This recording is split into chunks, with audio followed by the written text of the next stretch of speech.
Hello বন্ধুরা, আমি হাসনাত। তোমরা আমার চ্যানেল ম্যাথ্রিক্স বাই হাসনাত। বন্ধুরা, চক্রবৃদ্ধি সুদ খুব ইম্পর্ট্যান্ট একটা চ্যাপ্টার, কারণ যে কোনো চাকরির পরীক্ষা তুমি যদি খেয়াল করে থাকো দেখবে চক্রবৃদ্ধি সুদ থেকে একটা না একটা কোশ্চেন দিয়েই থাকে।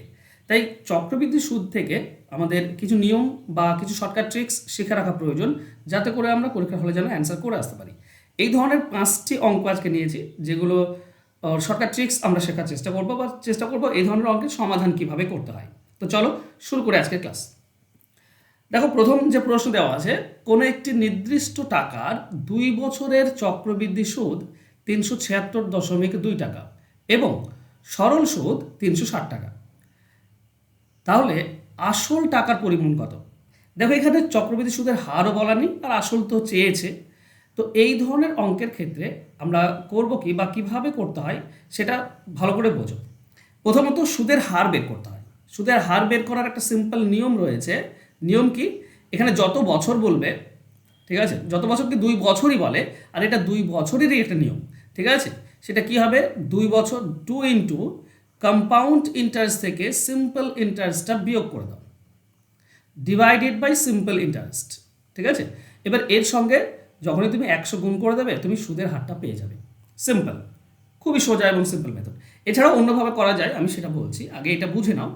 তাহলে আমরা কি পাবো? 2 ইন্টু, দেখো সিম্পল ইন্টারেস্ট এবং কম্পাউন্ড ইন্টারেস্টের মধ্যে পার্থক্য কত? এটা 376.2, এটা 360, মানে 16.2 টাকা পার্থক্য। 16.2 লিখে দিলাম।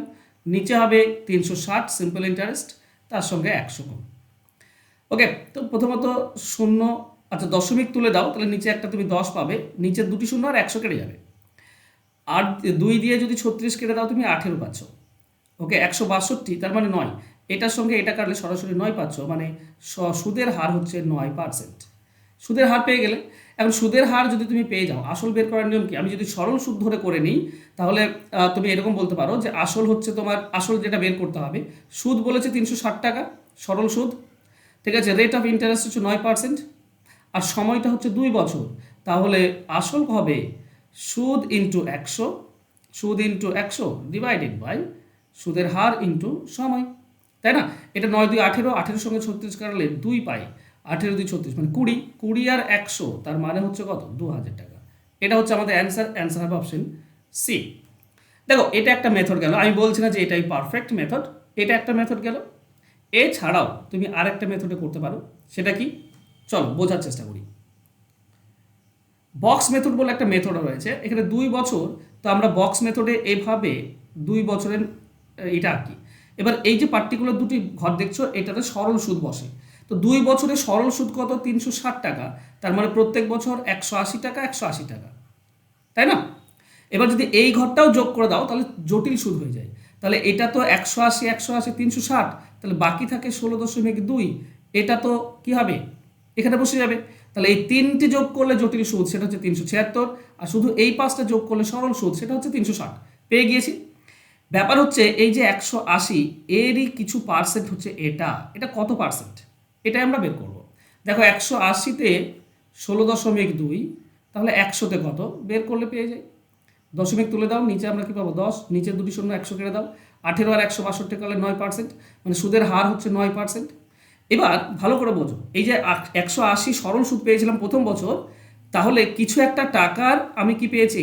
9% এটা পেয়েছি। তো 9% যদি 180 হয়, তাহলে এই পুরোটা কত, মানে আসলটা কত পেয়ে যাবে তুমি। 9% 180, তাহলে 1% হবে 180-কে 9 দিয়ে ভাগ, তাহলে 100% হবে 100 দিয়ে গুণ। কাটাকাটি করো, 9 2 18, 20, 20 আর 100 হচ্ছে 2000 টাকা। তাহলে আমরা বলতে পারি 2000 টাকার 9% হচ্ছে 180। তাহলে আসল হচ্ছে 2000 টাকা। অ্যান্সার হবে অপশন সি। বক্স মেথডও বের করতে পারো, ঠিক আছে। তো অনেকগুলো মেথড হয়, যেটা তোমাদের কাছে ইজি সহজ মনে হবে সেভাবে করবে, ঠিক আছে। আমাকে কমেন্ট করে জানিও প্রথমটা না দ্বিতীয়টা কোনটা সহজ পথ লাগলো। চলো নেক্সট। একজন ব্যক্তি 10% চক্রবৃদ্ধি সুদের হারে 6,000 টাকা ধার করলো। সে প্রতি বছরের শেষে 2,000 টাকা করে ধার শোধ করলো। 3 বছরের শেষে সমস্ত ধার মেটাতে হলে তাকে মোট কত টাকা দিতে হবে? ব্যাপার হচ্ছে বন্ধুরা, তৃতীয় বছরের শেষে তাকে টোটাল কতটা লাগবে এবার, ঠিক আছে। 2,000 করতে দিচ্ছে সেটা না, তৃতীয় বছর শেষে যেটা থেকে যাবে সেটাই শোধটা করতে গেলে টোটালটা লাগবে। তো এটা যেহেতু চক্রবৃদ্ধি সুদ, তাই সিম্পলভাবে ভাবলে হবে না, ভালো করে বোঝো। প্রথম বছর কি হবে? এই যে 6,000 টাকা আছে, তার সঙ্গে 10% সুদ যোগ হয়ে যাবে। তো 6,000 টাকা 10% হচ্ছে 600 টাকা। 600 টাকা যদি সুদ যোগ হয় তাহলে টোটাল হয়ে গেল 6,600 টাকা। আচ্ছা, এখানে এবার কি করেছেন, এবার 2,000 টাকা সে ধার শোধ করবে, তো 2,000 টাকা বিয়োগ করে দাও, তাহলে তার থেকে গেল এখন কত, এখন থেকে গেল 4,600 টাকা। ভালো করে বোঝো, 6,000 টাকা 600 টাকা সুদ হয়ে গেল 6,600 টাকা। 200 টাকা 2,000 টাকা ধার শোধ করলে থাকছে এখন 4,600 টাকা। এবার দ্বিতীয় বছরে এটার উপরে সুদ পাবে। দেখো 4,600 টাকা আছে, এর 10% কত হবে, একটা শূন্য কাটলে 460 টাকা। 460 টাকা যদি সুদ হয় তাহলে টোটাল সুদ আসল কত হবে, 5,060 টাকা হয়ে যাবে, তাই না? 5,060 টাকা এই দুটি যোগ করলে 4,600 আর 400, 5,000, 5,060 টাকা। এবার সে আবার 2,000 টাকা শোধ করছে। 2,000 টাকা শোধ করলে 3,060 টাকা থাকবে, 3,060 টাকা। এবার কি হবে, তৃতীয় বছরে এই 3,060 টাকার উপরে সে সুদ দেবে। দেখো 3,060 এর একটা শূন্য কাটলে 306 হয়, 306 হচ্ছে 10%। 10% যদি সুদ দেয় তাহলে টোটাল কত হচ্ছে, আর 3,363 টাকা।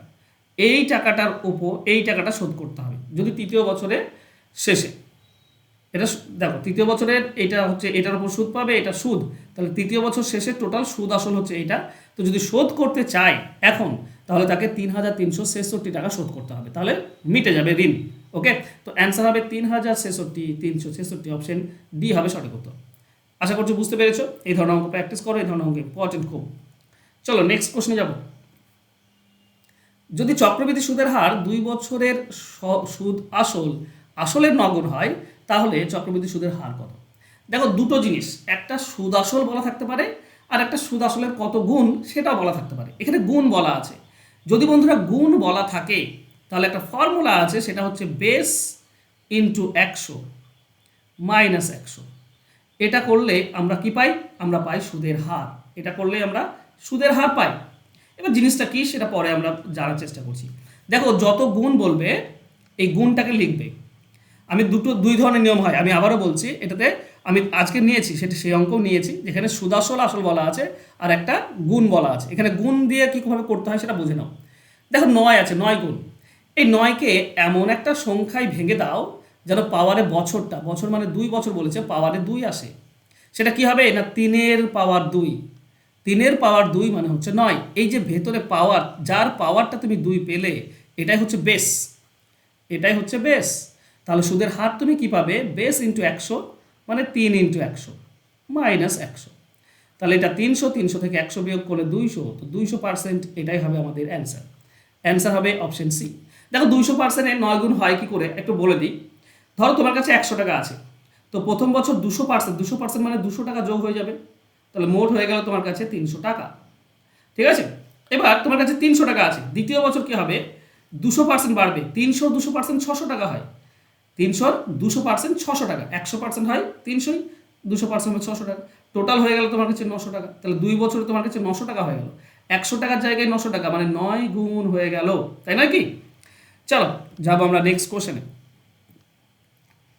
কত চক্রবৃদ্ধি সুদের হারে 32,000 টাকার 9 মাসে সুদ হয় 5,044 টাকা, যেখানে চক্রবৃদ্ধি সুদ 1/4 মানে ত্রৈমাসিক বার্ষিক হারে গণনা করা হচ্ছে। ত্রৈমাসিক মানে 3 মাস অন্তর অন্তর, 3 মাস অন্তর অন্তর গণনা করা হচ্ছে। আচ্ছা একটা জিনিস বলো, 3 মাস অন্তর অন্তর যদি গণনা করা হয় তাহলে 9 মাসে কবার সুদ পাবে, 3 বার সুদ পাবে। 3 বার মানে এই যে এন এর ভ্যালু হয় পাওয়ারটা, সেটা হচ্ছে 3 হবে, আর একবার মানে হবে 3 মাস, 3 বার মানে হবে 9 মাস। ঠিক আছে, এবার আমি যেটা বলতে চাইছিলাম, এখানে বের করতে হবে তোমাকে বেস ইন্টু 100 মাইনাস 100। বেস আমরা কি করে পাই, দেখো আগের অঙ্কে যদি আমি ফিরে যাই, এখানে গুণ বলা ছিল, আর এখানে কি বলা আছে, আসল বলা আছে আর সুদ বলা আছে। তো এখানে এই বেস বের করতে গেলে তোমাকে করতে হবে কি, সুদ আসলকে আসল দিয়ে ভাগ করতে হবে। ঠিক আছে, আবার আমি বলে দিচ্ছি, সুদ আসল একে ভাগ করতে হবে আসল দিয়ে। জিনিসগুলো খুব ইম্পর্টেন্ট জিনিস। তো সুদ আসল কত, দেখো আসল হচ্ছে 32,000 আর সুদ হচ্ছে 5,044, তার মানে মোট সুদ আসল হচ্ছে 37,044। তাকে আসল দিয়ে ভাগ করো, আসল মানে হচ্ছে 32,000। ওকে, দেখো দুটিকে 4 দিয়ে ভাগ করা যায়, শেষে 44 আছে মানে 4 দিয়ে যায়, আর একে তো 4 দিয়ে যাবে, শেষের দুটো শূন্য থাকলেই। থেকে 4 দিয়ে করলে 4 8 32 মানে 8,000। একে 4 দিয়ে করলে 4 9 36, 1 10, 4 2 8, 2 24, 4 6 24, 4 1 4। দেখো আর কাটাকাটি যাচ্ছে না, আমরা কি বলেছিলাম n এর মান 3 বার, তাই এটার পাওয়ারে 3 আনতে হবে, এর পাওয়ারে আমাকে 3 আনতে হবে। তো 8000 মানে কি, 8000-এ যদি কিউব রুট করো তো 8-এর কিউব রুট 2 আর 3টির জন্য একটি শূন্য, 20 পাবে।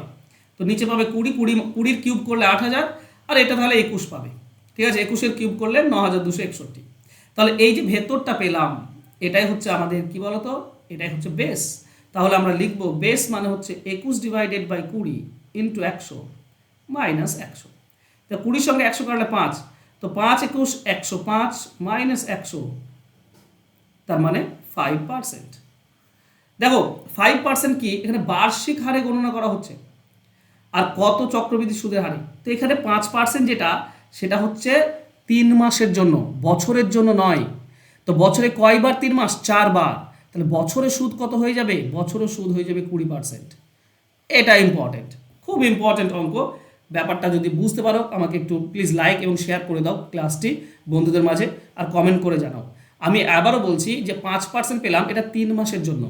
তাহলে 3 মাসের জন্য যদি 5% হয়, আরও 3 মাসের জন্য 5%, মানে 6 মাসে 10, 6 মাসে যদি 10 হয় তো 12 মাসে 20, মানে বার্ষিক সুদের হার হবে 20%, বছরে 20%, 3 মাসে 5%। তো অ্যান্সার হবে অপশন ডি। খুব ইম্পর্টেন্ট অঙ্ক ছিল। আশা করছি পুরো ব্যাপারটা বুঝেছো, না বুঝলে আরেকবার শোনো, ভালো করে শোনো, মানে ব্যাকওয়ার্ড করে শুনে নাও আবার। ঠিক আছে, চলো যাবো নেক্সট কোশ্চেনে। আর এই অঙ্কগুলো তুমি শিখতে পারো।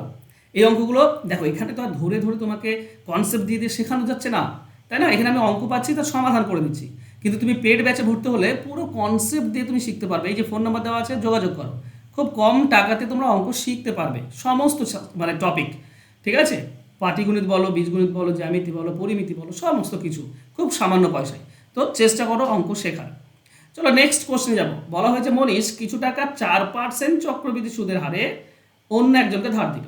মনীষ প্রথম বছরে যে সুদ পায়, দ্বিতীয় বছরে তার থেকে 88 টাকা বেশি সুদ পায়। মনীষ কত টাকা ধার করেছিল? আচ্ছা, আমরা যদি সাধারণভাবে এটা ভাবনা চিন্তা করি, তাহলে আমরা এটা বুঝতে পারছি যে 2 বছরের যে সুদের পার্থক্য সেটা 88 টাকা। কারণ প্রথম বছর যা পেয়েছে দ্বিতীয় বছরে তা পাবে, কিন্তু 88 টাকা বেশি পাবে। মানে 2 বছরের চক্রবৃদ্ধি যে সুদের পার্থক্য সেটা হচ্ছে 88 টাকা। এবার একটা জিনিস কি জানো তোমরা, যে 1 বছরের যদি চক্রবৃদ্ধি সুদ বের করো তো আর 1 বছরে যদি সরল সুদ বের করো, দুটি সেম হয়। 1 বছরের সরল সুদ আর 1 বছরের চক্রবৃদ্ধি সুদ সমান। হ্যাঁ, 2 বছরে যখন যাবে তখন চক্রবৃদ্ধি সুদ একটু বেশি হবে। কেন? কারণ প্রথম বছর যে সুদ পেয়েছিলাম তার উপরেও সুদ পাবে, তাই দ্বিতীয় বছরে মানে চক্রবৃদ্ধি সুদ একটু বেড়ে যায়। তার মানে এই পুরো কোশ্চেনটা দেখে আমরা বলতে পারি যে সুদের হার হচ্ছে 4%, আর 2 বছরে সরল সুদ আর চক্রবৃদ্ধি সুদের পার্থক্য হচ্ছে 88 টাকা। তাহলে আসল কত? আসল বের করার একটা নিয়ম রয়েছে, সেটা হচ্ছে difference into 100 divided by R into 100 divided by R. এটা হচ্ছে আসল বের করার নিয়ম।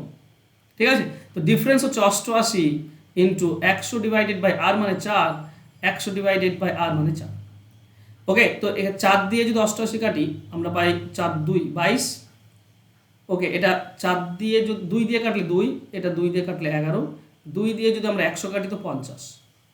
ওকে, 5 11 55, 50-এর একটা শূন্য আর 100 দুটি শূন্য, 55,000। অ্যান্সার হবে অপশন এ। বোঝা যাচ্ছে? এই হচ্ছে ব্যাপার। আশা করছি পুরো ব্যাপার ক্লিয়ার তোমাদের।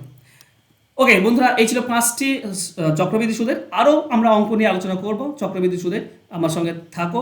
আর তোমরা যদি অঙ্ক শিখতে চাইছো চ্যাপ্টার ওয়াইজ ফুল কনসেপ্ট পেয়ে যাবে, শর্টকাট ট্রিক শিখতে পারবে, আর তোমার 0 থেকে অ্যাডভান্স পুরোটা পেয়ে যাবে লাইভ ক্লাসে। এছাড়া রেকর্ডেড ক্লাস, পিডিএফ ফাইল, এই সমস্ত কিছুই তোমাদেরকে দেওয়া হয়। তো অঙ্ক আমি শেখাই চ্যাপ্টার ধরে ধরে খুব সিম্পলভাবে, যাতে করে তুমি অঙ্ক শিখতে পারো এবং তোমার সেটা কাজে লাগে। যদি তুমি অঙ্ক শিখতে চাইছো তো জাস্ট এই ফোন নাম্বারে আমার সঙ্গে যোগাযোগ করো, অঙ্ক শিখতে পারবে। থ্যাংক ইউ সো মাচ বন্ধুরা আমার সঙ্গে জুড়ে থাকার জন্য। দেখা হবে নেক্সট ক্লাসে, ততক্ষণ ভালো থেকো, সুস্থ থেকো, ধন্যবাদ। আর পারলে একটু শেয়ার এবং লাইক করে দাও ক্লাসটি।